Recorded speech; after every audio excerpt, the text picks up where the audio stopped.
Sri Vasari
Hare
Rama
परम सौभाग्य है कि आज हम सब यहाँ पर भगवद गीता के इस महान जन्म उत्सव को सेलिब्रेट करने के लिए एकत्रित हुए हैं और भगवान के इन अमर शब्दों को श्रवण करके अपने जीवन में डेफिनेटली कुछ न कुछ चेंजिंग लानी है, कुछ न कुछ रेवलेशन, क्योंकि भगवद गीता जो है वो एक क्रांतिकारी शास्त्र है और ये टोटली अपने जीवन में किस तरह से हमें अप्लाई करना है और किस तरह से अपने जीवन को आनंदित बनाना है वो भगवान इस भगवद गीता में बताते हैं। तो इस आध्यात्मिक जगत में प्रवेश करने से पहले गुरु और गौरंग से कृपा की याचना करते हुए मंगलाचरण करेंगे ताकि हम जो कुछ श्रवण करने वाले हैं उसका हमें पूरा लाभ प्राप्त हो सके, जो कि है सब हृदय से भगवान को प्रणाम करके मंगलाचरण करेंगे। ओम ज्ञानतिमिरन्धस्य ज्ञानञ्जनशलाकया चक्षुरुन्मीलितं येन तस्मै श्रीगुरुवे नमः। श्रीचैतन्यमनोभीष्टं स्थापितं येन भूतले स्वयं रूपः कदा मह्यं ददाति स्वपदान्तिकम्। वन्देऽहं श्रीगुरुः श्रीयुतापदकमलं श्रीगुरुं वैष्णवांश। श्रीरूपं साग्रजातं सगुणं रघुनाथं विदन्तं सजीवं साद्वैतं सावधूतं परिजनसहितं कृष्णचैतन्यदेवं श्रीराधा कृष्णपादां सगुणं ललिता श्रीविशाखान्वितांश्च। हे कृष्ण करुणा सिन्धु दीनबन्धु जगत्पते गोपीश गोपिका कान्ता श्रीराधा कान्त नमोस्तुते। तप्त काञ्चन गौरङ्गी राधे वृन्दावनेश्वरी वृषभानुसुते देवी प्रणमामि हरिः। वंशाकल्पतरोभ्यश्च कृपा सिन्धुभ्यैव च पतितनां पावनेभ्यो वैष्णवेभ्यो नमो नमः। श्रीकृष्ण चैतन्य प्रभु नित्यानन्द श्री अद्वैत गदाधर श्रीवासदि गौरभक्तवृन्द। हरे कृष्ण कृष्ण कृष्ण हरे हरे हरे राम राम राम हरे हरे। ग्रंथराज श्रीमद् भगवद गीता मात की, भगवद वाणी श्रीमद् भगवद गीता मात की। श्रीमद् भगवद गीता और बाकी जितने भी हमारे वेद और शास्त्र हैं, उन सब में वैसे तो भगवान के विषय में ही बताया गया है, लेकिन सारे शास्त्रों में यदि कोई महत्वपूर्ण है, अगर एक को उठाना पड़े कि भाई आपके पास समय इतना है, बुद्धि इतनी है और आपके पास ना इसके लिए इतना, आपके पास इतना ही योग्यता है कि आप एक ही शास्त्र पढ़ सकते हो बस, तो शास्त्रों का मत है कि बस गीता ही काफी है। गीता सुगीता कर्तव्यम, और गीता जो है वो क्या है? गीता सुगीता कर्तव्य का क्या मतलब है? कर्तव्य का मतलब है फर्ज है। गीता आप ऐसे नहीं है कि भाई आपकी इच्छा है तो आप पढ़ो, आपकी इच्छा है तो आप नहीं पढ़ो। ये गीता पढ़ना क्या है? कर्तव्य है। क्यों कर्तव्य है? क्योंकि भगवान ने हमें मनुष्य बनाया है ना। मनुष्य बनाया है तो एक स्टेज है ना मनुष्य की। दूसरे जितने भी प्राणी हैं वो नीचे स्तर के हैं, और मनुष्य को, जैसे हम यहाँ इस्लामिक कंट्री में बोलते तो क्या बोलते हैं मनुष्य को? अशरफुल मखलूकात, है ना, ऐसे बोलते हैं। मतलब जितनी भी योनियां हैं उनमें सर्वश्रेष्ठ योनि है वो किसकी है? मनुष्य की है। अब मनुष्य की योनि अगर सर्वश्रेष्ठ है तो उसके ऊपर अधिकार या उसके जो कर्तव्य हैं वो भी श्रेष्ठ होंगे। आम साधारण जीव की तरह नहीं जी सकते। जैसे साधारण जीव जिस तरह से रहते हैं उनके ऊपर कोई रूल्स एंड रेगुलेशंस नहीं होते, उनके कोई रिस्ट्रिक्शंस नहीं होते, जैसे चाहिए वो जी सकते। कुत्ते को कोई नहीं बोलेगा बेटा कुत्तो तुम ऐसे नहीं करो, ऐसे बोलेगा वो कुत्ता है तो जैसे भी करे, है ना। जानवर को कोई बोलता है जानवर बनो, कभी बोलता है जानवर की तरह जियो? नहीं, बल्कि इंसान को बोलते हैं इंसान बनो, है ना। ये हैरत की बात है। जानवर को पता है मैं जानवर हूं तो जानवर की तरह जीऊंगा, क्योंकि जानवर means no rules and regulation. कोई कायदा कानून नहीं है मेरे लिए कोई किताब नहीं लिखी हुई है। मैं जैसे भी जीऊं, वो जानवर तो यही बोलेगा भाई मैं तो जानवर हूं तो जानवर की तरह जीऊंगा। लेकिन मनुष्य यदि गलत कार्य करेगा, मनुष्य के जीवन में यदि कोई डिसिप्लिन नहीं होगा, मनुष्य यदि अपने उसी तरह से कुत्तों और जानवरों की तरह जिएगा, तो उसको बोलेंगे ना भाई तुम्हें तो भगवान ने क्या बनाया है, मनुष्य बना, और तुम इस तरह से जी रहे हो। तो भाई हमें पता कैसे चलेगा कि मनुष्य बन के जीने के लिए क्या करना चाहिए। तो भगवान ने कहा गीता सुगीता कर्तव्यम, ये क्या है, कर्तव्य है। क्योंकि हम मनुष्य बने हैं तो हम हमारी मर्जी से नहीं जिएंगे, रूल्स एंड रेगुलेशंस की तरह जिएंगे, है ना। हम किसी भी प्राणी की तरह नहीं जिएंगे। जितने बजे दिल करे सो जाएं, जितने बजे दिल करे उठ जाएं, जैसे दिल चाहे हम खाते रहे। जैसे जानवरों को खाने से कभी मना नहीं किया जाता। आप देखो बकरी होती है ना, वो खाती रहती है ना, ऐसे माउथ। और दूसरे जानवर है ना, कुछ भी स्पर्श पे होगा तो खाने के लिए उसको कोई मना करेगा, देखो तुम ये नहीं खा सकते, आज उपवास है एकादशी का, कोई नहीं बोल सकते, अनाज भी खा सकते हैं एकादशी के दिन। लेकिन मनुष्य के लिए रिस्ट्रिक्शंस है। और वो कैसे पता चलेंगी, जब हम शास्त्र को पढ़ेंगे, भगवान बताते क्या खाना चाहिए क्या नहीं खाना चाहिए, कब सोना चाहिए कब उठना चाहिए, कैसे जीना चाहिए, क्या नहीं करना चाहिए, क्या करना चाहिए। प्रत्येक बात जो है वो भगवान श्री कृष्ण त्रिलोक के जो नाथ है, सर्वलोक महेश्वर है, उन्होंने, भगवान श्री कृष्ण ने भगवत गीता में सारा जीवन का एक स्ट्रक्चर दे दिया है। कैसे बोलना है, कैसे व्यवहार करना है, कब दान देना है, कैसे एक कर्ता कैसे कार्य करता है, और कार्य कैसा होना चाहिए, और एक चीज निश्चय कैसा होना चाहिए, बुद्धि कैसी होनी चाहिए, वाणी कैसी होनी चाहिए, कैसे सरेंडर करना होता है, किस तरह से, हर चीज भगवान ने बताई। यहाँ तक कि भगवान ने जीने के बारे में भी सब कुछ बताया, और बोला मरना कैसे वो भी सीखो अर्जुन। अंतकाले च मामेव स्मरन् मुक्त्वा कलेवरम् यः प्रयाति समद्भावम् यान्ति माम्। तो भगवान कहते हैं कि मैं बताता हूँ तुमको मरना कैसे है, जिसको याद करोगे वैसे वैसे मरोगे। तो अर्जुन ने बोला ठीक है, अंत में तुमको याद करके मरूंगा। ठीक, तो बोला ऐसे थोड़ी याद आ जाऊंगा, हल्का लिया है क्या। भगवान बोलेगा ऐसे ही जब दिल करेगा तब थोड़ी याद आऊंगा। तस्मात् सर्वेषु कालेषु माम् अनुस्मर युध्यते, सारी जिंदगी याद करोगे तब याद आऊंगा, ऐसे थोड़ी आऊंगा। तो इसलिए क्या करना है, सततम कीर्तयन्तु। भगवान ने क्या कहा है, क्या करना है, ये भगवान ने बोला है, सततम तेषाम सतत युक्तानाम सततम कीर्त। सतत का मतलब क्या होता है, सतत का मतलब क्या होता है, सब बोलेंगे क्या होता है, कंटिन्यूस करना है, कंटिन्यूस, डिसकंटिन्यू नहीं होनी चाहिए, अहेतुकी होनी चाहिए, अप्रतिहिता होनी चाहिए। अप्रतिहिता मतलब सतत होनी चाहिए, कंटिन्यूस होनी चाहिए।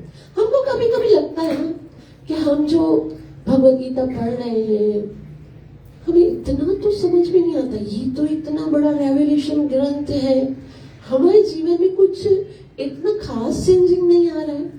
हम तो शास्त्र में पढ़ते हैं, हम तो नाम जप करते हैं, हम श्रवण करते हैं, लेकिन वो चीज जो आनी चाहिए वो नहीं है हमारे अंदर, वो डिटर्मिनेशन नहीं है। अर्जुन ने एक बार भगवत गीता सुनी और अर्जुन एकदम एक ही बार में क्या कन्विंस हो गया ना, स्मृति लब्ध्वा। हमको ऐसा हमारे साथ नहीं होता है, हम रोज पढ़ते रोज भूल जाते हैं, ऐसा होता है ना, रोज सोचते हैं आप इस तरह से अपने जीवन को डिजाइन करेंगे, ये स्केड्यूल होना चाहिए हमारे जीवन का, सब कुछ बताते ना, लेकिन फिर भी क्या होता है, डाइवर्ट हो जाते हैं। लेकिन इसलिए भगवान ने कहा क्या करना है, सततम। सतत का क्या मतलब होता है, आचार्य गण बोलते हैं जैसे एक पत्थर की शिला होती है ना, पत्थर की शिला होती है और उसके ऊपर एक पानी की बूंद गिरती है, वो पानी की बूंद बहुत कमजोर होती है, उसके अंदर कोई पावर होता है क्या पत्थर को तोड़ने का। पत्थर को तोड़ने के तो बड़े बड़े हथौड़े चाहिए होंगे, लेकिन पानी की बूंद गिरती है, वो इतनी कमजोर होती है, गिरती है और पूरी फैल जाती है, वापस गिरती है पूरी फैल जाती है। लेकिन वो पानी की बूंद यदि सतत टपकती रहे, सतत कंटिन्यूस करती रहे, गिरती रहे गिरती रहे गिरती रहे गिरती रहे गिरती रहे, एक दिन वो पत्थर की शिला को भी तोड़ देती है ना। तो उसी तरह से हमारा हृदय भी पत्थर की तरह कठोर हो गया है। अर्जुन का हृदय तो एकदम मुलायम था, मक्खन की तरह, है ना। इसलिए तो शुरू में आते ही वो बोलने लगा नहीं नहीं, उसके अंदर इतना कंपेशन, इतनी करुणा थी सबके प्रति। तो वो हमारा हृदय तो इस संसार में अभी कलयुग में आकर इतना कठोर हो गया ना, इसके कारण हमारे हृदय में परिवर्तन इतना जल्दी नहीं आ रहा है। इसलिए भगवान ने क्या कहा है, क्या करना है, तेषां सतत युक्तानां, कंटिन्यूअस होना चाहिए। कंटिन्यूअस क्या होना चाहिए, आज के दिन हमें ये प्रण लेना है कि हमारे जीवन में भगवत गीता कंटिन्यूअस होनी चाहिए, क्योंकि चेंजिंग तो यहीं से आएगी। हम देखते हैं, हम अपने आज जो है ना भौतिक जगत में अपने बच्चों के एजुकेशन के ऊपर बहुत बहुत समय देते, बहुत बहुत धन भी देते, लेकिन चेंजिंग थोड़ी आएगी। ये चलो ठीक है, भौतिक दृष्टि से देखा जाए पता एक डिग्री आ जाएगी उसके हाथ में कि उसने क्या किया, एमए किया है, बीबीए किया है, ये किया है, वो किया है, वो एक डिग्री आ जाएगी। उसके अंदर संस्कार नहीं आएंगे। बल्कि आजकल तो ये देखा गया है, जितना ज्यादा एजुकेटेड होगा उतना ज्यादा मुंहफट होगा। माता पिता के साथ ज्यादा बदतमीजी करने वाला बच्चा होगा, मतलब ज्यादा डिग्री है उसके पास, क्योंकि उसको पता है माता पिता तो क्या है, एजुकेटेड नहीं है, जाहिल है, उनको तो आता नहीं है। मैं तो कितना एजुकेटेड हूँ, मुझे तो ये भी आता है, मुझे तो। और अगर उनको, जो कम पढ़े लिखे बच्चे होंगे उनको हम समझाएंगे, बेटा ये नहीं करो, आपको यहाँ नहीं जाना चाहिए, ये नहीं करना, तो वो समझ जाते। जैसे हमारे जमाने में माता पिता बोलते थे तो हम ज्यादा पढ़े लिखे मतलब लेवल के होते थे तो फिर समझ जाते। आज क्या बोलेंगे पता है, आप बोलोगे ना ये ड्रेस नहीं पहनो, या ये नहीं करो, या यहाँ नहीं जाओ, या ऐसे मित्रों के साथ, मम्मा सब करते हैं क्या बोलेंगे, सब करते हैं, ऐसे ही है ना, सारी दुनिया ऐसे करती है, मैं क्या बैकवर्ड रहूंगा, है ना, सारी दुनिया ये कर रही है। आप बोलोगे ऐसी जगह पे नहीं जाया करो, ऐसे ना वहां पर जाकर ये गंदी चीजें यूज नहीं किया करो, मतलब सब करते हैं। मतलब अब तो ये क्या चल रहा है, ट्रेन चल रहा है, क्या चल रहा है, ये ट्रेन है तो मुझे करना पड़ेगा, मैं पीछे नहीं रह सकता। तो भौतिक एजुकेशन जो है ना वो संस्कार नहीं देती है। इसीलिए ये जो भगवत गीता है ना वो हमारे जीवन में होना बहुत आवश्यक है। लेकिन इसको पढ़ना नहीं है, खाली पढ़ के रखना नहीं है, हमारे जीवन में कौन सा फॉर्मूला कहां पर फिट करना है अपने जीवन को चेंज करने के लिए, वो हमें ना इसमें से देखना है। क्योंकि एसोसिएशन से ही बदलाव आता है, और हमें अपना एक भगवत गीता को एक मित्र की तरह, एक सलाहकार की तरह, जैसे हमको जो चाहता है ना कि कोई व्यक्ति खुश रहे, जो चाहता है कि कोई व्यक्ति अपने जीवन में सक्सेस प्राप्त करे, अब वो जो भी आपका मित्र है, आपका संतान है, आपका कुछ भी है, उसको किसी भी तरह से मनाओ कि आपको भगवत गीता पढ़नी है। क्योंकि इस संसार में चाहे कोई भी क्षेत्र हो, कोई भी क्षेत्र ऐसा नहीं है जिसमें अगर आप भगवत गीता के रूल्स को फॉलो करो और आप सक्सेस ना कर सको, ऐसा कोई भी क्षेत्र नहीं है। हर एक जो क्षेत्र है, हर एक जो मतलब कार्य है, चाहे वो बिजनेस है, चाहे वो राजनीतिज्ञ है, चाहे वो व्यापार है, चाहे संसार में किस तरह से आपको जीना है, किस तरह से आपको संसार में सक्सेस चाहिए, किस तरह से आपको आध्यात्मिक सक्सेस चाहिए, वो सबका सब इसमें लिखा हुआ है। आपको पता है एक बहुत ही अच्छे मोटिवेशनल स्पीकर है विवेक बिंद्रा, है ना, उसको वेणु माधव प्रभु, वो बोलते हैं कि आज मैंने इतना सक्सेस प्राप्त किया है, सब लोग मेरे जो है ना स्पीच सुनते हैं, सब लोग मुझे फॉलो करते हैं, मुझे कुछ नहीं आता, मैं तो चोर हूँ, मैं तो श्रीमद् भगवत गीता से लेता हूँ, जो भगवान ने कहा है बस वो बताता हूँ। और लोग क्योंकि भगवान की वाणी नहीं सुनते, मेरी वाणी सुनते, इसलिए वो मुझे अप्रिशिएट करते हैं। वास्तव में जो भी क्वालिटीज है वो किसकी है, भगवान की है। तो जो भी कुछ आज हमारे पास संसार में जो कुछ भी आपको दिख रहा है ना कि पॉजिटिव है, जो कुछ आपको आकर्षित करने वाला है, वो यहीं से आ रहा है। ये अच्छा हम सोच सकते हैं कोई भी बुद्धिमान व्यक्ति जो कुछ बोलता है, कोई भी जिसके पास थोड़ी भी बुद्धि होती है, उसको हम नोट कर देते हैं कि सियानों की बातें, है ना, इसे बोलते हैं, उसके कोट से, ये इसके कोट से। हम सोच सकते हैं कि साधारण जो व्यक्ति हैं उनके कोट्स पढ़ के भी हमको अच्छा लगता है कभी कभी कि हाँ आइंस्टाइन ने ये कहा है, या फिर आदि शंकराचार्य ने ये कहा है, या इसने ये कहा है, उनको सुनकर हमें ऐसा लगता है। तो हम सोच सकते हैं कि सबको बुद्धि देने वाले जो है, जो त्रिलोक महेश्वर हैं, जो बुद्धिमतामस्मि, जो संसार को पैदा करने वाले हैं, संसार का पालन करने वाले हैं, संसार का क्षय करने वाले हैं, सारे ब्रह्मांडों को उत्पन्न करने वाले हैं, सारे ब्रह्मांडों को अकेले चलाने वाले हैं, मयाध्यक्षेण प्रकृति ही, उसने जो बोला होगा वो कितना महत्वपूर्ण होगा, कितना गूढ़ होगा, जो साक्षात कृष्ण के मुख से निकला हो। और कृष्ण ने कोई इतनी बड़ी लंबी कथा भी नहीं की 3-4 घंटे की, है ना। 45 मिनट में भगवत गीता बोली गई है, और 45 मतलब भगवान के कितने श्लोक हैं? 574 श्लोक। श्रीमद् भगवत गीता भगवान के कितने श्लोक हैं? 574। अब आप सोच सकते हो कितने सिलेक्टेड श्लोक होंगे। ये जो भगवान ने बोले हैं वो कितना सोच के बोले होंगे। और भगवत गीता बहुत ही अच्छे कंफर्ट एटमॉस्फेयर में बोली गई ना, है ना, एकदम रिलैक्स बैठे थे कृष्ण और अर्जुन, ऐसा था? ऐसा बिल्कुल नहीं था।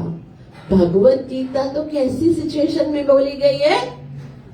भगवत गीता ऐसी सिचुएशन में बोली गई है कि बस मृत्यु सामने खड़ी है, और उस टाइम पर भगवान ने बोला। और उस टाइम पर क्या हुआ था? अर्जुन जो था वो बोला था कि मुझे कुछ समझ में नहीं आ रहा है, नहीं प्रपश्यामि ममापनोद्यात् यच्छोकमुच्छो श्रृणमिन्द्रियाणाम् अवाप्य भूमा वसपत्नवृद्धम् राज्यं सुराणामपि चाभिपत्यम् नहीं प्रपश्यामि मम आपनोद्यात्, मुझे कोई भी रास्ता दिख ही नहीं रहा है। अर्जुन जो है वो इतना स्किल्ड व्यक्ति है जो स्वर्ग होकर आया है, सशरीर, पूरे संसार में युद्ध जीतकर धनंजय कहलाया। वो अर्जुन बोल रहा है नहीं प्रपश्यामि मम आपनोद्यात्, मुझे कुछ नहीं दिख रहा है, यत् शोकमुच्छोषणम् इंद्रियाणाम्, मेरी इंद्रियों का जो ये शोक है उसको खत्म करने वाली कोई भी ऐसी तरकीब नहीं दिख रही है मुझे कोई ऐसा रास्ता नहीं दिख रहा है। अर्जुन को अगर भगवान कहे अर्जुन तुमको दुख किस बात का है? अगर तुम हतोवा प्राप्स्यसि स्वर्गम जित्वा वा मोक्षसे महिम, अगर तुम जीत जाओगे तो क्या मिलेगा? स्वर्ग मिलेगा, क्योंकि वीर गति को प्राप्त करोगे स्वर्ग मिलेगा। हार जाओगे तो स्वर्ग मिलेगा, जीत जाओगे तो पृथ्वी का राज्य मिलेगा। तो फिर तुम्हें तो दोनों तरफ से सुख दिखना चाहिए। वो क्या बोल रहा, मुझे तो कोई भी तरफ से इंद्रियों को आनंद देने वाली बात नहीं लग रही। लेकिन अर्जुन बोल रहा है कि नहीं, अगर संसार आवाप्य भूमा वसपत्न वृद्धम, अगर मुझे इस संसार में निष्कंटक राज्य मिल जाए, अगर मैं जीत जाऊं और मुझे यहाँ संसार का राज्य मिल जाएगा तो भी, और अगर राज्यम सुराणाम अपि चाधिपत्यम, और अगर स्वर्ग में मिल जाएगा तो भी मैं आनंदित नहीं होगा। कैसी क्रिटिकल कंडीशन है उसकी। हमको लगता है कि ठीक है, ये दुख की बदले में थोड़ा सा ये सुख मिलने वाला है, उसकी बदले में थोड़ा सा ये दुख है, तो हम ये दुख सहन कर देंगे। लेकिन अर्जुन ने कहा कोई तरीका नहीं है मुझे सुखी करने का। संसार का निष्कंटक राज्य मिल जाए या स्वर्ग मिल जाए, फिर भी यच्चोकमुच्छो श्रृणम इंद्रियाणाम् नहीं प्रपश्यामि मम आपनोद्यात्। तो इतना सब भगवान, इतनी टेंशन अर्जुन के जीवन में, इतना बड़ा टेंशन था। देखिए एक बात ध्यान से सुनिए, हमको लगता ये है कि अर्जुन का टेंशन है, पहले अध्याय में खाली अर्जुन की टेंशन की बात हो रही है। अर्जुन का अपना टेंशन है, हम सबका अपना अपना टेंशन है ना। कौन है इस संसार में जिसके जीवन में कोई प्रॉब्लम ना हो?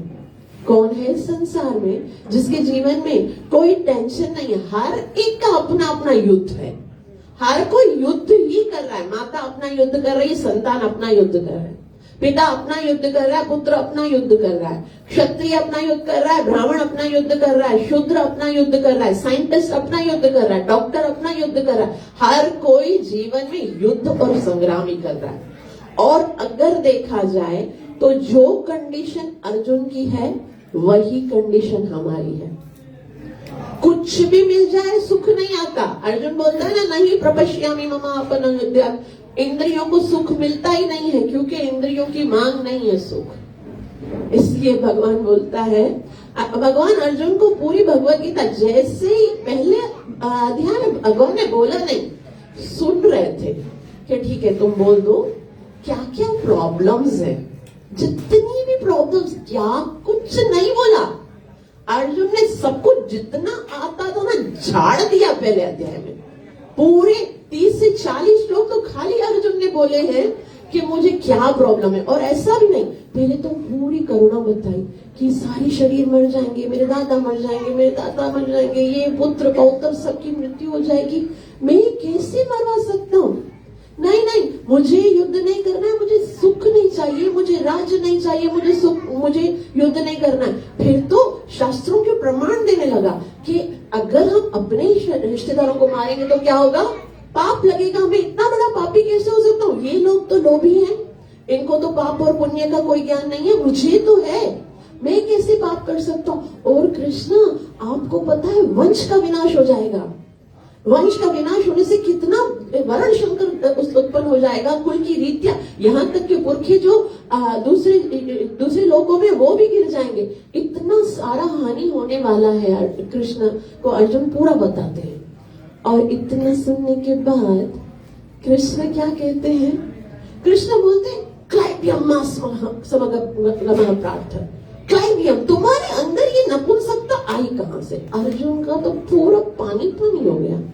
मैं, तुमको लग रहा है कि मैं नपुंसक हूँ, तुमको लग रहा है कि मैं कायर हूँ, तो आप अभी तक तो कृष्ण अर्जुन के मित्र हैं। तो अर्जुन कृष्ण को बोलते हैं तुमको लग रहा है क्या है। भगवान कहते हैं उत्तिष्ठ परंतप, आपको क्या करना है। भगवान क्या कहते हैं, क्लैब्यमास्मगमः पार्थ नैतत्त्वमुपपद्यते क्षुद्रं हृदय दौर्बल्यं त्यक्तोत्तिष्ठ परंतप। क्षुद्रम हृदय दौर्बल्यम, ये तुम्हारे हृदय का कायरता है, तुम उठो उठो उठो और युद्ध करो। भगवान बार बार बोलते उत्तिष्ठ परंतप, तुम्हें युद्ध करना है, उठो। तो ये जो काम भगवान बता रहे हैं ना, युद्ध करो, तो हमको लग रहा है कि अर्जुन को युद्ध करने के लिए, गीता अर्जुन के लिए है, ये दिमाग से निकाल दीजिए। गीता किसके लिए है, गीता हमारे लिए। जहां पर भगवान ने कहा है उत्तिष्ठ परंतप, तो हमें कहा जा रहा है उत्तिष्ठ, मतलब भगवान जो है, ये जो कामचोर इंसान होते हैं ना, जो काम चोरी करते हैं, कुछ नहीं करते, आप बस हाथ पे हाथ रखकर बैठ जाते हैं और आलस्य को ही अपनी किस्मत बताते हैं कि मिलना होगा तो मिल जाएगा, नहीं मिलना, जो मेरे भाग्य में होगा तो होगा। तो भगवान बोलते हैं ऐसे उठो, तुमको कुछ करना पड़ेगा। कभी कभी ऐसा लगता है कि जो कुछ, कभी कभी हम लोग बोलते हैं ना, भाई हमारे भाग्य में भक्ति करना लिखी होगी तो हम करेंगे। ये सबसे बड़ा बेवकूफी वाला सवाल है। ये जो सोचता ना, ये मेंटेलिटी कि मेरे जीवन में भक्ति करना लिखी होगी तो खुद ही मिल जाएगी, ऐसा नहीं है। भक्ति आपके भाग्य से नहीं, आपके कर्म से मिलती है। सुख और दुख आपके भाग्य से मिलते, अपना पूरा उल्टा है। सुख प्राप्त करने के लिए स्ट्रगल करते हैं, है ना। ऐसे जैसे कभी कभी एक छोटी सी सिंपल सी बात है, अच्छा गाय दूध देती है, यस और नो, यस। मुर्गी अंडा देती है, यस और नो।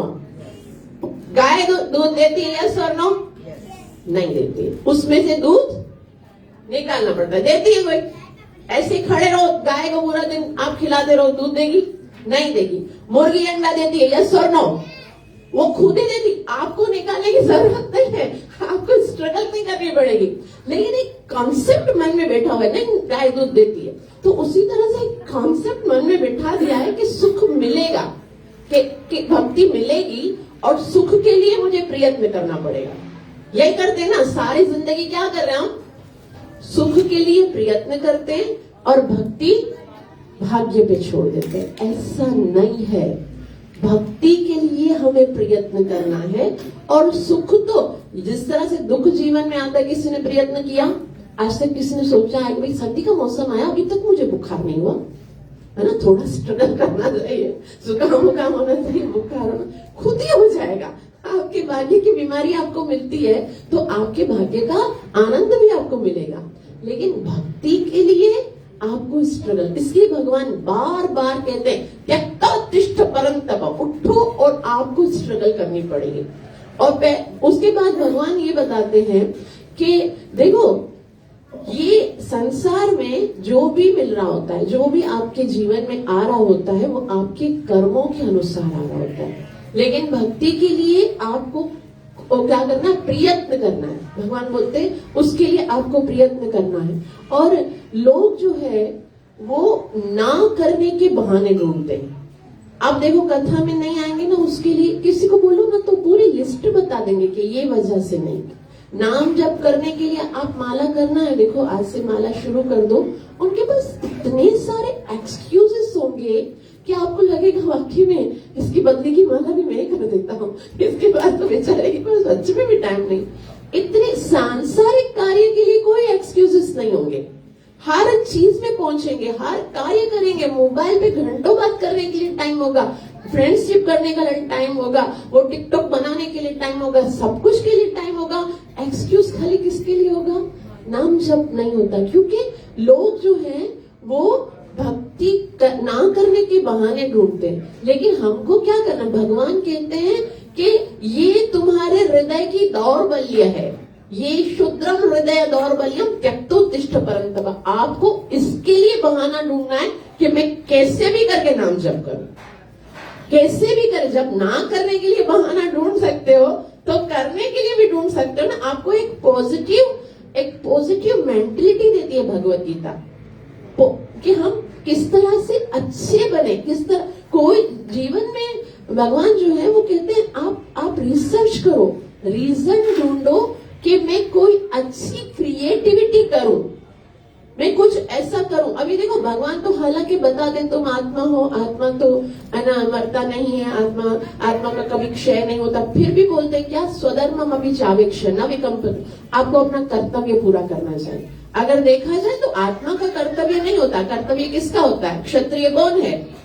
क्षत्रिय तो शरीर है। लेकिन फिर भी भगवान बोलते हैं जब तक आप इस शरीर के अंदर हो तब तक आप कुछ न कुछ क्रिएटिविटी करो। हाथ पर हाथ रखकर उन तामसी लोगों की तरह नहीं। आजकल हम देखते हैं लोगों के जीवन इतने तामसी हो गए हैं, सुबह उठने का टाइम ही नहीं है। पूरा सवेरे से लेकर आधा दिन जो है वो सोते हुए गुजर जाता है, और उसके बाद खा के फिर सोचते हैं कि अभी सोने का टाइम है। मतलब कुछ भी नहीं है जीवन में, कोई क्रिएटिविटी नहीं, कोई एक्टिविटी नहीं। उसके लिए भगवान बोलते हैं त्यक्तोत्तिष्ठ परन्तप, उठो, कुछ करो, कुछ ऐसा करो जो कि तुम्हारे ऊपर सूट करता है। ये तो तुम्हारे अनार्य दुष्टम स्वर्गम कीर्तिकरम अर्जुन, ये जो तुम अभी कर रहे हो कार्य था। अर्जुन भी हाथ पे हाथ रख के बैठ गया था ना, अर्जुन ने अपना धनुष बाण रख दिया था और पीछे बैठ गया था, मतलब मुझसे कुछ हो नहीं रहा है। तभी भगवान ने कहा तुम्हारे ऊपर ये सूट ही नहीं कर रहा है। क्यों सूट नहीं कर रहा है? कृष्ण क्यों बोलते हैं? क्योंकि हम कृष्ण के अंश हैं। वो कृष्ण सदैव कार्य करते रहते हैं, कुछ ना कुछ करते रहते हैं, कृष्ण दूसरों के कल्याण के लिए। तो हमें जो भगवान ने संदेश दिया है कि हमें अपने जीवन को इस तरह से डालना कि ऐसा बताते हैं अव्यर्थ काल। जो भक्त होता है ना, वो हमें कैसे पता चलेगा कि ये जो है ना वो परफेक्ट है। जिस तरह से जैसे जैसे हमको टाइम को मैनेज करना आ जाएगा, किस तरह से हम ज्यादा से ज्यादा समय भगवान के अंदर लगाए, भगवान की सेवा में लगाए। ऐसे बोलते हैं अप्रतिहिता। अप्रतिहिता मतलब सतत होना चाहिए। कौन सी एक्टिविटी आप कर रहे हो, और देखना उसमें ये है क्या ये एक्टिविटी से हम कृष्ण और गुरु को प्रसन्न कर रहे हैं कि नहीं कर रहे। तो ये दो चीजें अगर हमारे जीवन में आ जाए, एक तो कंटिन्यूटी, कंटिन्यू सेवा, और जो कार्य कर रहे हैं वो गुरु और कृष्ण की प्रसन्नता के लिए, तो देखेंगे हमारे जीवन में किस तरह से बदलाव आता है। और कृष्ण जो है वो अभी भगवत गीता जो है वो कब बोली है? कृष्ण ने 5000 साल पहले अर्जुन को बोली है ना। यही भगवत गीता वो करोड़ों साल पहले जो है 12 करोड़ 8 लाख साल पहले किसको बताई? सूर्य देव को बताई। अब वही भगवत गीता भगवान वापस बताने के लिए नहीं आएंगे एक एक को कि भाई देखो अभी यहाँ पे कृष्ण बता रहे हैं अर्जुन तुम्हें युद्ध करना है, अर्जुन तुम्हें ये करना है, अर्जुन कंटिन्यूस तुम मुझे सततम कीर्तयन्तु। तो वहां पर जहाँ अर्जुन लिखा हुआ है ना, कभी कभी अपना नाम वहां पर है ना रख के देखना चाहिए। जैसे कृष्ण बोलते हैं ना कि भक्तों से में सखा चेती, तो वो कृष्ण अर्जुन के लिए नहीं मेरे लिए बोल रहे हैं कि तुम मेरे भक्त हो, तुम मेरे प्रिय हो, इसलिए ये दिव्य रहस्य में तुमको समझा रहा हूँ। तो हर एक जगह जहाँ अर्जुन लिखा हुआ है, भरत लिखा हुआ है या फिर परंतप लिखा हुआ है ना, वहां सब जो मेरे लिए लिखा है, तभी गीता को हम अपना सोचेंगे। और जब हमें ये लगेगा कि गीता कृष्ण ने मेरे लिए बोली है। श्रील प्रभुपाद जी से किसी ने पूछा कि भगवान कहाँ है?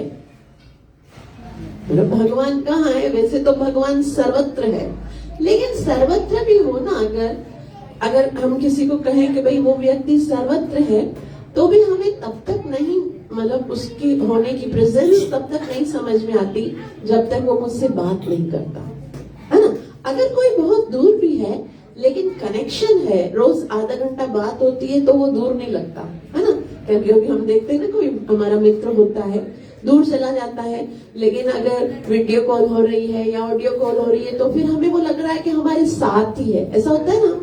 तो अगर भगवान भी यहाँ पर है तो हमें तब रियलाइज होंगे जब वो हमसे बात करेंगे। तो श्रील प्रभुपाद से किसी ने पूछा भगवान कहाँ है, तो श्रील प्रभुपाद जी कहते हैं कृष्ण इज इन भगवत गीता। आप बात करो, आपकी बात का जवाब देंगे। अगर हम कृष्ण से कोई भी सवाल पूछते हैं, कोई भी बात पूछते हैं, तो कृष्ण जो है वो इस भगवत गीता में ही है। वेद जो है, वेद हम बात कर रहे थे, वेद कहाँ से आए पता है? वेद कहाँ से आए? भगवान की श्वासों से आए हैं, है ना। कारण समुद्र पे जो भगवान विष्णु विराजमान है, उनकी श्वासों से वेद आए हैं। और गीता कहाँ से आई है? गीता कृष्ण के होठों से आई है ना। गीता ये तो कृष्ण ने अपने प्रेम का गीत गाया है। कृष्ण ने 574 श्लोक 574 श्लोक गा दिया आपके प्रेम में।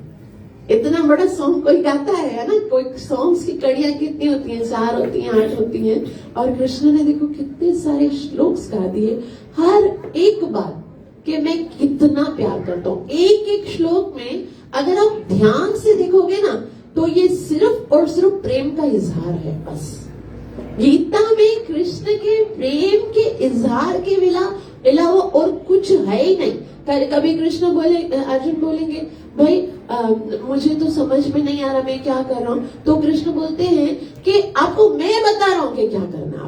आपको उठना है, युद्ध करना है। तो अर्जुन बोलेंगे कहीं हार हो जाए, तो कुछ नहीं होगा, मैं हूं ना तुम्हारे साथ। हतोवा प्राप्स्यसि स्वर्गम जित्वा मोक्षसे में। तो अर्जुन को भगवान एक एक प्रश्न का उत्तर देते हैं और बोलते तुम्हें पता है मैं तुमसे कितना प्यार करता हूँ, मैं यहाँ पर आया ही तुम्हारे लिए हूँ। जब तुम्हारे ऊपर संकट आता है, तो मेरे भक्त हो ना, जब तुम्हारे ऊपर संकट आता है तब मैं अवतार लेता हूँ, तुम्हारे लिए आता हूँ। परित्राणाय साधूनां विनाशाय च दुष्कृताम्, आता ही तुम्हारे लिए हूँ इस संसार में। और भी भगवान आगे बताते हैं कि है ना, अच्छा अर्जुन बोलेगा मुझे तुम्हारे लिए क्या करना पड़ेगा। कृष्ण बोले तुम्हें मेरे लिए कुछ नहीं करना पड़ेगा, तुम तो कुछ भी दे दो प्रेम से, एक पत्ता दे दो, एक पुष्प दे दो, एक फल दे दो, पानी का गिलास दे दो, मैं प्रसन्न हो जाऊंगा। बस तुमको मेरे लिए कुछ नहीं करना है, तुमको खाली मुझे याद करना है बस। अब तुम मुझे याद कर लोगे ना, तो फिर क्या होगा? मन मना भव मत भक्तो मद्याजी माम नमस्कुरु, फिर मैं तुम्हें अपने पास लेके जाऊंगा। अर्जुन बोलेगा तुम तो बहुत देर करते हो आने में, मैंने सुना। बोला देर थोड़ी करता हूँ, जो ज्ञानी होते हैं ना उनके लिए देर करता हूँ। बहुनाम जन्मनाम अन्ते ज्ञानवान माम प्रपद्यते। ज्ञानियों के लिए देरी होगी, उनको बहुत सारे जन्म लेने पड़ेंगे। जो कर्मी लोग होते हैं ना उनको भी देर लगेगी। जो कर्मी लोग होते हैं, मनुष्याणाम सहस्रेषु कश्चित् यतति सिद्धये, है ना। लेकिन जो भक्त होते हैं ना उनके लिए भगवान कहते हैं, Shrimad Bhagavad Gita chapter 12 verse number 5 में भगवान कहते हैं, तेषामहं समुद्धर्ता मृत्यु संसार सागरा भवामि न चिरात् पार्थ मय्या वेशित चेतसा। उनको जो मेरे भक्त हैं उनको तो समुद्धरता, मैं खुद आकर अपने हाथों से उठाता हूँ और इस भव सागर से पार लेके जाता हूँ। भवामि न चिरात् पार्थ, चिरात मतलब देर थोड़ी लगाऊं, भक्तों के लिए तो मैं पीछे पीछे घूमता हूँ, भक्तों के कल्याण के लिए मैं कभी भी देर नहीं लगाता हूँ। इसलिए तुमको क्या करना है, अर्जुन भगवान पूरी भगवत गीता बताने के बाद बोलते हैं फिर भी मैं तुम्हें बता रहा हूँ, क्योंकि इष्टोषि में दृढ़मिति ततो वक्ष्यामि, तो तुमसे भी बहुत प्यार करता हूँ, इसलिए मैं एक बार पूरा बता देता हूँ। क्योंकि तुमने पूरी भगवत गीता सुनी, अब कुछ भूल गए होगे। अब मैं तुम्हें फाइनल डिसीजन बताता हूँ, तुम्हारा कल्याण किसमें, सर्वधर्मान् परित्यज्य माम् एकं शरणं व्रज, सब कुछ छोड़ो मेरी शरण में आओ। अर्जुन बोल सकता है, भाई मैं तो बहुत पापी हूँ, कैसे आ जाऊं तुम्हारी शरण, मैं बैठा हूं ना, अहम तुम सर्व पापे भी हो, मैं तुम्हारे सारे पापों को नष्ट कर दूंगा, बस तुम आओ तो सही। कितना भगवान के अंदर हमारे प्रति प्रेम है, बोला तुम आओ। अर्जुन को फिर भी भय लगता है कि पता नहीं मैं कृष्ण की शरण में जाऊं, मेरे इतने सारे पाप हैं। भगवान बोलते हैं, मां शुचर, तुमको डर नहीं लगना चाहिए, तुम डरो नहीं, डोंट वरी, बजो हरी, मेरा नाम जप करो, मेरे पास आ जाओ, तुमको भयभीत होने की कोई आवश्यकता नहीं है, बाकी सब मैं संभालूंगा। तो कृष्ण ने कितना भगवत गीता में हमारे लिए इतने सुंदर सुंदर संदेश दिए हैं। तो हमको ये एक, जैसे हमने पहले किया एक बात, कि हमको कम से कम इतना रखना है एक मन में कि भगवान ने इतना सब किया है। और उसके बाद श्रील प्रभुपाद जी ने एक एक श्लोक को कितना अच्छे से समझाया है, एक एक वर्ड का पहले ट्रांसलेशन, एक वर्ड का मीनिंग है, फिर श्लोक का ट्रांसलेशन है, फिर पूरा उसका तात्पर्य है। कि क्या हम सोच सकते हैं, अभी देखो हम लोग यहाँ पर कितने सारे लोग बैठे होंगे, शायद 2-4 लोग ऐसे होंगे जिन्होंने ये भगवत गीता श्रील प्रभुपाद जी की एज इट इज पूरी पढ़ी होगी। कितने लोगों ने पूरी पढ़ी है ए से लेकर जेड तक, हैंड रेज करेंगे, है ना।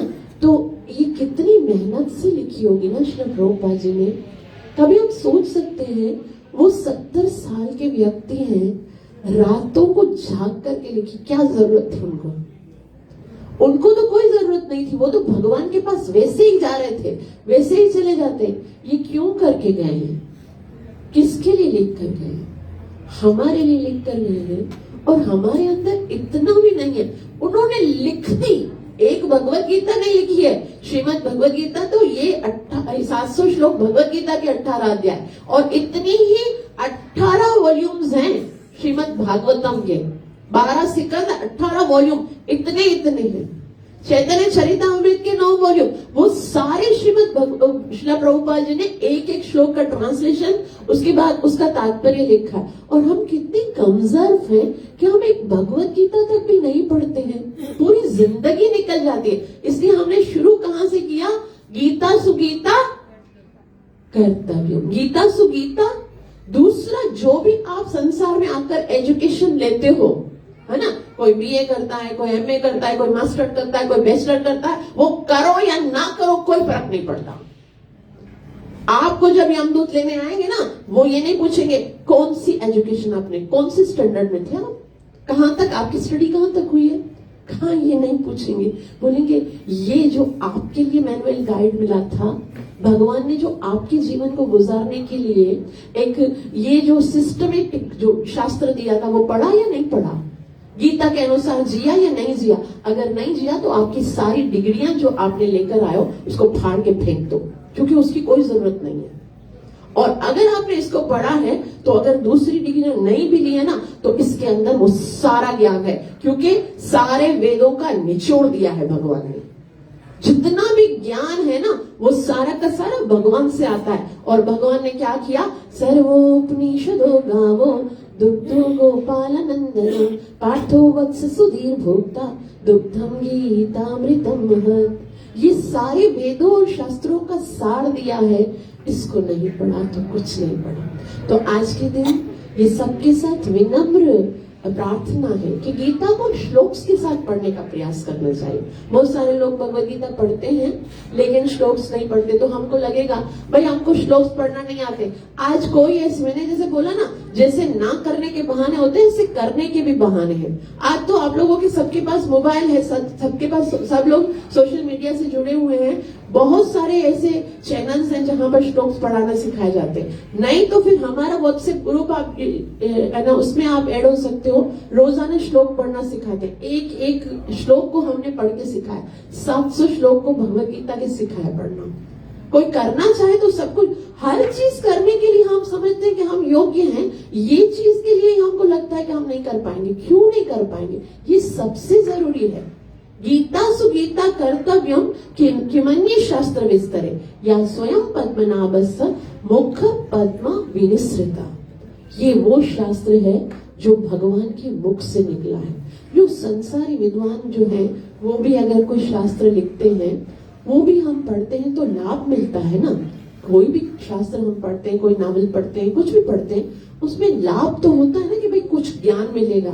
तो आप सोचिए तो सही कि ये कृष्ण ने बोला है, जो सबसे बड़े चक्रवर्ती है लोग, है ना, चक्रधारी है भगवान, तो वो एक कुछ भी कर सकते हैं। उसके एक एक श्लोक में कितना मैजिक होगा, हमको वो इसलिए रियलाइज नहीं होता क्योंकि हम लोग उस उतने हृदय से पढ़ते नहीं है। जितना डीप जाते हैं ना, क्योंकि समुद्र में जो ऊपर ऊपर तैरते हैं ना, उनको मोती नहीं मिलते हैं। मोती और हीरे तो समुद्र में जो एकदम नीचे जाते, जितना नीचे जाते ना, उनको मिलते हैं। तो भगवत गीता में समुद्र की तरह है, जो जितना डीप जाता है वो उतना ही खजाने को पाता है। तो आप सबसे निवेदन है कि जिसने Shrimad Bhagavad Gita as it is अभी तक नहीं पढ़ी है, क्योंकि ऐसा भगवान ने खुद गीता में कहा है, भक्त्या माम अभिजानन्ति, कि भक्त के द्वारा ही मुझे जाना जा सकता है, भक्त ही मुझे जानता है। और दूसरी हो सकता है आपके पास भगवत गीता हो, लेकिन ये भगवत गीता एक भक्त के द्वारा लिखी गई है। वो ही हमें भगवान के शब्दों का, क्योंकि जब हम बोलते हैं ना, तो जो बोल रहे होते हैं वो उससे भी ज्यादा हमारी जो बॉडी लैंग्वेज होती है ना, वो महत्वपूर्ण होती है ना, कि किस भाव से मैं बोल रहा हूँ। वही चीज कोई बोलने वाला किसी और तरीके से बोलता है, लेकिन भगवान का भक्त भगवान के भाव को जानता है। भगवान का जो भक्त होता है वो भगवान के मनोभाव को जानता है। कोई पूछता है, श्री प्रभुपाद जी जो हैं, उनकी भगवत गीता के तात्पर्य को मैं पढ़ता हूँ तो मैं देखता हूँ कि हर एक तात्पर्य में श्री प्रभुपाद जी ने कहा है हमें कृष्ण कॉन्शियसनेस को स्वीकार करना चाहिए, कृष्ण भावना भावित होना चाहिए, कृष्ण भावना अमृत का प्रचार करना चाहिए, कृष्ण भावना अमृत को स्वीकार करना चाहिए, भगवान का भक्त होना चाहिए। हर श्लोक में लिखा है, पहले अध्याय के तात्पर्य में भी लिखा है, पहले अध्याय में कृष्ण की भक्ति की कोई बात ही नहीं, ध्यान योग में भी लिखा, कर्म योग में भी लिखा, ज्ञान योग में भी लिखा। तो कोई पूछ सकता है कि भाई श्रील प्रभुपाद जी ने ऐसे क्यों लिखा है? तो ये भगवत गीता ना एक सस्पेंस मूवी की तरह है। सस्पेंस मूवी में क्या होता है, कुछ एकदम सस्पेंस चल रहा होता है, आश्चर्यजनक चल रहा होता है, और पर्दा कब खुलता है? एंड में खुलता है। और अगर किसी ने वो मूवी पहले से देखी हुई होगी और वो उसका कोई दोस्त होगा, उसको पता है ये पूरी मूवी देखकर उसके लिए डाइजेस्ट करना मुश्किल है, तो पहले ही उसको बताएगा कि पता है कौन कर रहा है ये सब, ये वो वाला हीरो कर रहा है। तो यहाँ पर भी भगवान ने पूरी भगवत गीता में सस्पेंस रखा, पूरी भगवत गीता में बताया नहीं करना क्या, आखिर में बताया क्या करना है, मन मना भव मत भक्तो, मेरी भक्ति करनी है। तो फिर उस श्रील प्रभुपाद जी सोचते हैं कि ये बेचारे कलयुग के लोग पता नहीं पूरी भगवत गीता पढ़ सके या ना पढ़ सके, है ना, एंड तक जाएंगे या नहीं जाएंगे। तो पहले अध्याय का पहला श्लोक पढ़ेंगे, तभी उसमें लिख दिया भाई आपको भगवान का भक्त बनना है। एटलीस्ट उनको ये पता चल जाए कि इस सस्पेंस मूवी का जो है ना रियल गोल क्या है, भगवान का भगवत गीता बताने का वास्तविक उद्देश्य क्या है। तो थोड़ा भी अगर एक पन्ना भी कोई पढ़ लेगा तो वो भी भक्ति में जरूर वो भी भगवान के प्रति प्रेम उत्पन्न करेगा। ये होता है भक्त के बोलने का एक तरीका। तो आप सबका बहुत बहुत आभार जो इतना प्रेम से श्रवण किया। मुझे आशीर्वाद दीजिए कि मैं श्रीमद् भगवत गीता को अपना जीवन समर्पित कर सकूं, क्योंकि कृष्ण कहते हैं ये मेरे शब्द जो है वो मेरे भक्तों को तक जो पहुंचाता है उससे प्रिय है, और मेरा कोई नहीं है और ना ही कोई भविष्य में होगा। तो आप सबसे निवेदन है कि जिसने अभी तक भगवत गीता नहीं पढ़ी है वो आज से ये प्रण कर ले कि सतत युक्ता कंटिन्यूअस करेंगे एक श्लोक भले। अगर हम एक श्लोक भी रोजाना करेंगे तो भी 2 साल में भगवत गीता हो ही जाएगी, है ना। कोई 40 का, कोई 50 का, कोई 60 साल का तो वैसे ही हो गया। 2 साल में भगवत गीता हो जाएगी। मरने के बाद भगवान को बता तो सकेंगे हाँ कृष्ण पढ़ के आए, है। तो आज से शुरू कीजिए और भगवत गीता के हर एक श्लोक को हमने व्हाट्सएप पे हमारे लेक्चर्स भी हैं। अगर कोई समझना चाहता है तो डेली एक श्लोक समझ भी सकता है। कोई भी क्वेश्चन है आप हमसे कर सकते हैं। Thank you so much. Hare Krishna Krishna Krishna Hare Hare, Hare Ram Ram Ram Hare. हम आप सबसे कुछ क्वेश्चंस पूछेंगे जो आज की क्लास के अनुसार होंगे या श्रीमद् भगवत गीता के अनुसार होंगे, और आप लोगों को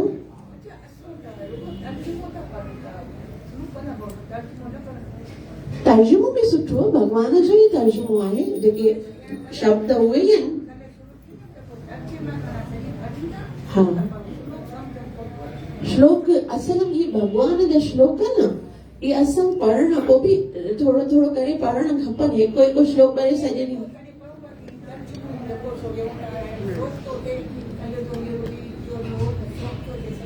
तर्जुमो सुठो इलाही पढ़ण जरूर खपे, लेकिन श्लोक छा कनि भगवान ये श्लोक भगवान जो मुख मां निकता उन्हें वॾो पावर है।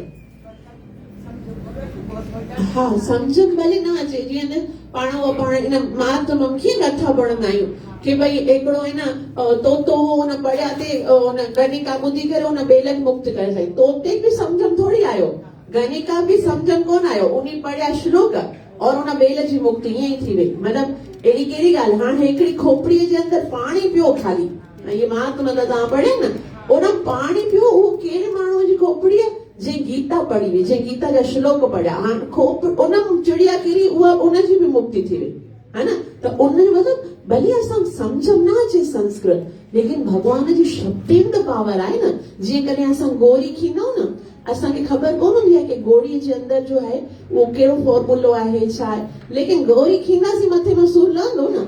उन तरह भगवान जे शब्दनि में भले असांखे सम्झ में न अचनि, लेकिन उहो अमृत जहिड़ो पावर आहे। त उन सां असांखे शक्ति मिलंदी आहे।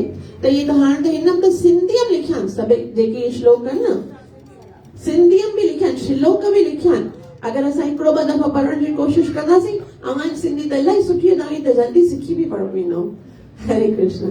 त कोई क्वेश्चन आहे? पहिरीं असां पुछंदासीं पोइ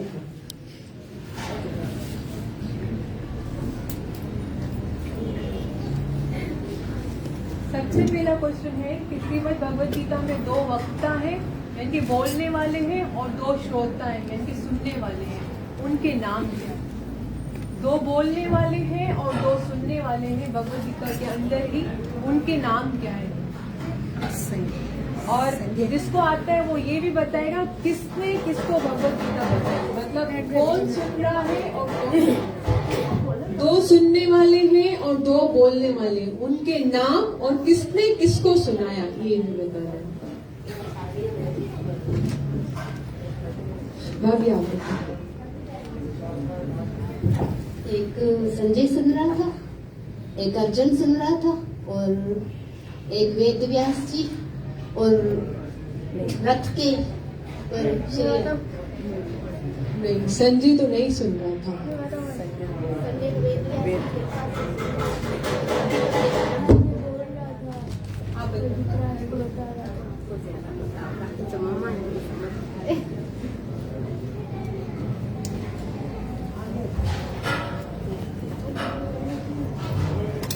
गीता में ना जो बोले गए हैं वो भगवान और अर्जुन ने बोला है, भगवान ने बोला है और अर्जुन अर्जुन ने क्या किया, बोला है कि सुना है? सुना है। ठीक है, और दूसरा? और संजय ने बोला बिल्कुल परफेक्ट आंसर। दूसरा क्वेश्चन है, भगवान श्री कृष्ण के कितने श्लोक है, बार बार बोला जा रहा था अभी, और भगवान ने इसके साथ ही है कि भगवान ने अर्जुन को भगवत गीता कितने समय में सुनाई? कितने श्लोक है कृष्ण के और कितने समय में ये भगवत गीता सुनाई गई? 554। नो, बोलना नहीं है, बोलना नहीं, हाथ खड़ा करना है। अच्छा बाहर से किसी को आ रहा है? कितने श्लोक है कृष्ण के और कितने समय में ये भगवत गीता सुनाई गई? बस कुछ ही लोगों को आ रहा है। खाली टाइम बताना है। समय भी बताना है, श्लोक भी बताना 574 और क्या नाम 45।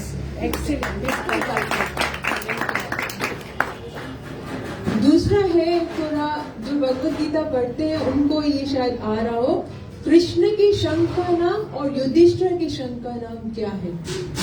कृष्ण के शंख का नाम और युधिष्ठिर के शंख का नाम क्या है? अगर नहीं आएगा तो क्वेश्चन में चेंज करूंगी, डरना मत। कृष्ण और अर्जुन का। चलो, कृष्ण और अर्जुन के शंख का नाम क्या है? अभी श्लोक याद करेगी। कृष्ण और अर्जुन के शंख, रश्मि आंटी बार।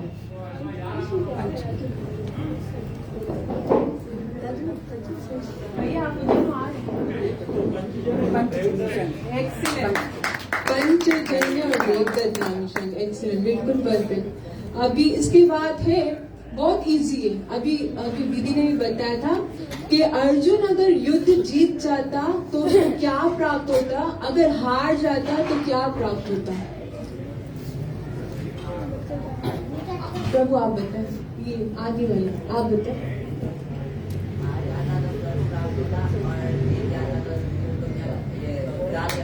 एक्सीलेंट, बिल्कुल सही।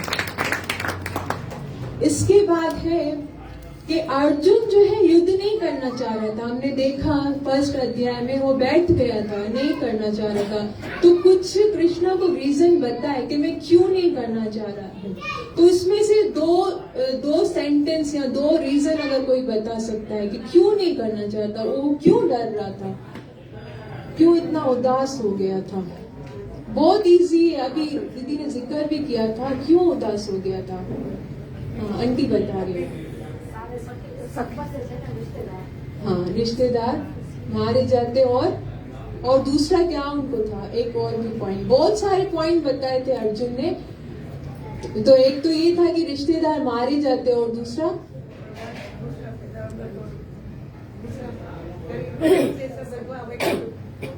नहीं समझ में आया। वरुण शंकर, मिला जुला के पीछे वाली टीम ने इसका आंसर दे दिया। एक्सीलेंट। अच्छा, एक बहुत दीदी ने एक दृष्टांत दिया था, मुझे बहुत अच्छा लगा, शायद किसी ने सुना हो। एक बात बताई थी कि मुर्गी जो है वो खुद ही अंडा देती है, उसके लिए हमें प्रयत्न नहीं करना पड़ता, लेकिन गाय का दूध निकालने के लिए हमें प्रयत्न करना पड़ता है। तो उसको किस चीज से हमें एक्सप्लेन किया गया था, बहुत सुंदर बात थी वो।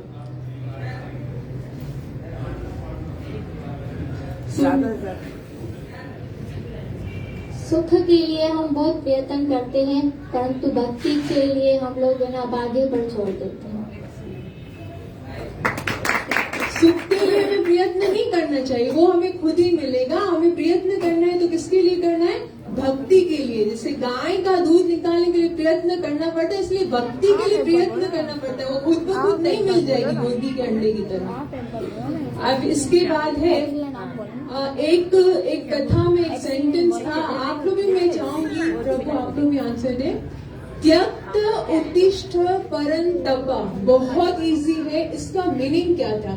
त्यक्त उत्तिष्ठ परंतप, मैं साफ साफ इशारा भी कर रही हूँ। त्यक्त उत्तिष्ठ परंतप, इसका मतलब क्या है? दिलीप प्रभु बताएंगे।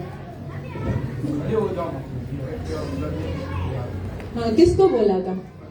अर्जुन को। एक्सीलेंट, बिल्कुल सही। हाँ, हम सबको बोला था अर्जुन के द्वारा। भगवान ने अर्जुन को 5000 पहले ये ज्ञान बताया, लेकिन सबसे पहले किसको ज्ञान बताया था और उसका अब तक कितना समय हो चुका है? दीदी ने समय बताया था कि कितने साल हो चुके हैं जो जिसको सबसे पहले ये भगवत गीता बताई थी। 12 माता जी प्लीज, नहीं टाइम भी बताना है, टाइम के साथ अगर किसी को आ रहा हो, ईयर्स भी आ रहे हो, किसी को आ रहे हैं वहां से बोल 1200, हाँ 12 करोड़ 8 लाख और सूर्य को। Very good, excellent. मतलब बहुत ध्यान से आप लोगों ने कथा सुनी है। अभी इसमें है श्लोक बहुत इजी है, अगर मैं चाहूंगी अगर कोई बच्चा दे। उस श्लोक ने जब श्लोक से किसी ने पूछा कि भगवान कहाँ है, हमें कहाँ मिलेंगे, तो श्लोक ने क्या जवाब दिया था उसको? यहाँ पे बच्चे बहुत कम है या तो सो रहे हैं। तो श्लोक ने क्या कहा था कि भगवान हमें कहाँ मिलेंगे? चेतना आपको आ रहा है? बोल तो बता। एक्सीलेंट। भगवत गीता में हमारे सारे पाप कैसे नष्ट होंगे? ये नहीं बोलना कि भगवत गीता पढ़ने से हमारे सारे पाप कैसे नष्ट होंगे। भगवान ने भगवत गीता में क्या बताया है? हमारे पाप कैसे नष्ट होंगे, हमें क्या वो करना पड़ेगा जिससे हमारे पाप नष्ट होंगे। भगवान ने भगवत गीता में खुद ये बताया है। समझो कि भगवत गीता का एक सार है, एक श्लोक के अंदर ही। सिर्फ मुझे बताना है कि वो क्या बताया भगवान ने, किस तरह से सारे पाप खत्म होंगे। जी प्रभु। एक्सीलेंट, बिल्कुल परफेक्ट आंसर, बहुत बहुत सुंदर। अब कुछ दो प्रश्न है। भीष्म पितामह की, ये नॉलेज वाला है, भीष्म पितामह की माता का नाम और उनके पिता का नाम किसी को पता हो तो? एक्सीलेंट, बिल्कुल सही। क्वेश्चन नंबर लास्ट क्वेश्चन है, हाँ ये भी उनको ही आएगा जो भगवत गीता पढ़ते हैं। पांडुपुत्र जब युद्ध जीतने वाले थे, पहले चैप्टर में उनकी कुछ निशानियां बताई हुई है कि जीत जो है वो पांडवों की ही होगी, कौरवों की नहीं होगी। इसमें से 2 या 3 आप लोग निशानियां बता सको। वहां पे जो युद्ध मैदान में जो बना हुआ था, रथ हो या कुछ ऐसी चीजें जो है जिसमें आप बता सको कि जिसमें था कि युद्ध जो है पांडु की ही होगी। उसमें कुछ ऐसी निशानियां थी वहां पे युद्ध के मैदान में। हाँ क्वेश्चन आप बता। हाँ दूसरा। एक्सीलेंट। रथ पे जो था हनुमान जी विराजमान थे और कृष्ण भी थे। बहुत सारे ऐसे निशाने थे। रथ खुद जो अग्नि देवता ने दिया था और उसमें जो शंख बजाए गए थे कृष्ण अर्जुन वालों की तरफ से, वो सब भी दिव्य थे। उनके गोरे जो है श्वेत रंग के थे। ये सारी निशानियां थी पांडवों के जीतने की। हरे कृष्ण। माता जी से प्रश्न। हाँ पूछिए। हम तो सब कर्म करते हैं, एवरी एक्टिविटीज फॉर कर्म। तो मतलब ये है कि कृष्णा को जो है सेंटर रखिए। ये जो दूसरे जो हम अपने आप को ही सरेंडर करते, क्या वो सही करते हैं? मतलब ये कि वो ब्लास्ट कर देते और ये कर देते, अपने आप को उड़ा देते हैं। ये अपने आप को नहीं, हमारे धर्म में ऐसा नहीं है, ऐसा कहीं नहीं बताया गया है। हमारे धर्म में ऐसा नहीं, हमारे धर्म में नहीं है। ये आप किसी और धर्म की बात कर रहे हैं। ब्लास्ट कर देना तो नहीं है। पूछ रहा हूँ, ये भगवान को जो है अपने आप को पूरा सरेंडर करना। सरेंडर करना तो ठीक है, सरेंडर करके हम काम से करना तो नहीं छोड़ते। भगवान के आज्ञा का पालन करके काम कर। Surrender means what? सरेंडर का मतलब मैं बताऊं? सरेंडर मतलब नो कंप्लेंट नो डिजायर। आप जो बोलोगे वो करूंगा, बस। हाँ, धर्म के कार्य मतलब जो धर्म के कार्य हम डिसाइड नहीं करेंगे। एक और बात, धर्म के कार्य हम डिसाइड नहीं करेंगे, भगवान डिसाइड करेंगे। जो भगवान ने बताया है वो धर्म है, और वो भी हम डायरेक्ट से नहीं समझ सकते। भगवान ने अर्जुन को कहा, कृष्ण सामने खड़े हैं, फिर भी अर्जुन को कहा तद विद्धि परिणिपातेन परिप्रश्नेन सेवया। तुमको कहाँ जाना है? एक बोनाफाइड स्पिरिचुअल मास्टर के पास जाना। एक शुद्ध वैष्णव गुरु आपको बताएगा सरेंडर का क्या मतलब है, और आप अपनी मनमानी करके कोई सरेंडर नहीं होता। अगर हम मनमानी करके अपने आप को ब्लास्ट करते हैं और मैंने भगवान को खुश करने के लिए क्या, वो बेवकूफी है, सरेंडर नहीं है। सरेंडर का मतलब होता है भगवान ने आदेश दिया उसको पालन करो, और भगवान ने क्या आदेश दिया है कि आपको अपने मनुष्य जीवन को सफल करने के लिए एक आध्यात्मिक गुरु की शरण में जाना चाहिए, उनकी सेवा करनी चाहिए, उनसे प्रश्न करना चाहिए, जैसा वो बताएंगे उस तरह से अपने जीवन को आपको निर्वाह करना है। ये है धर्म, ये है सरेंडर। अच्छा, तो आप लोगों के लिए एक न्यूज है कि यहाँ पर श्रीमद् भगवद गीता रखी हुई है, हिंदी उर्दू में भी है, सिंधी में भी है। अगर किसी के पास भगवद गीता नहीं है तो वो यहाँ से परचेज कर सकता है। आज भगवद गीता आप खरीद सकते हो। अगर किसी के पास है तो भी आप ले सकते हैं, ताकि आप किसी को गिफ्ट दे सकें जिनके पास नहीं है। किसी की बर्थडे हो, किसी की वेडिंग हो, तो इससे सुंदर और कोई गिफ्ट हो ही नहीं सकता। लेकिन अगर कोई परचेज करने मतलब किसी के पास इतना धन राशि नहीं है जो परचेज नहीं कर सकते हैं, तो वो भी यहाँ से ले सकते हैं। वैसे इसकी कीमत जो है 700 रुपए है, लेकिन अगर कोई 700 रुपए नहीं दे सकता है तो कोई बात नहीं, हम उनको दे देंगे। बस उनको एक प्रॉमिस करना पड़ेगा कि वो रोज भगवद गीता पढ़ेंगे, ठीक है। और अगर आप किसी ऐसे व्यक्ति को जानते हो जो आप समझते हो कि वो खरीद नहीं सकता लेकिन वो पढ़ेगा जरूर, तो उसके लिए भी आप ले जा सकते हो। अगर आप 700 नहीं दे सकते, आप 400 दे सकते हो, 200 दे सकते हो, 300 दे सकते हो, जितना आप दान दे सकते हो उतने में। लेकिन जिसके पास भगवद गीता नहीं है वो जरूर भगवद गीता लेकर जाइए और अवश्य पढ़िए, क्योंकि इसके अतिरिक्त और कोई उद्धार का रास्ता नहीं है। Thank you so much. और अगर किसी को आज के लेक्चर के अनुसार कोई क्वेश्चन है या भगवद गीता के अनुसार कुछ पूछना चाहते हैं तो हम पूछ सकते हैं, और फिर हम थोड़ी देर के लिए भगवान का कीर्तन करेंगे। कोई क्वेश्चन नहीं है? समझ में आ गया सबको? वेरी नाइस, भगवद गीता समझ में आ गई और तो कुछ बता नहीं। हरे कृष्ण कृष्ण कृष्ण हरे हरे, हरे राम। तो हम साक्षी गोपाल प्रभु से कहेंगे कि थोड़ी देर के लिए कीर्तन सुना।